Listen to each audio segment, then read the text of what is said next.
iPhone 17 Pro Max កូដ XA របស់យើងគឺបានចូល stock ហើយមានតាំងការធានារយៈពេល1ឆ្នាំនិង2ឆ្នាំ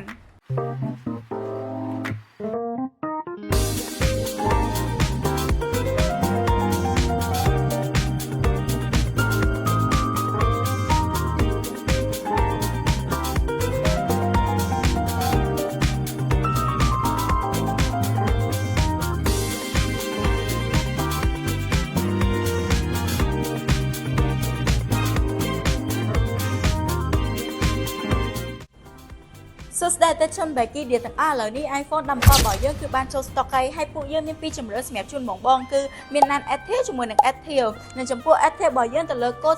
A ដែលអត់មាន warranty ណាបង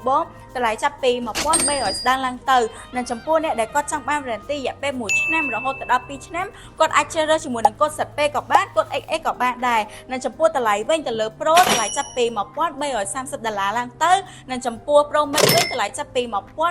$1470 ពួកយើងមានគ្រប់ទំហំគ្រប់ពណ៌សម្រាប់ឲ្យបងជ្រើសរើសហើយមិនមែនមានតែ256ទេមាន512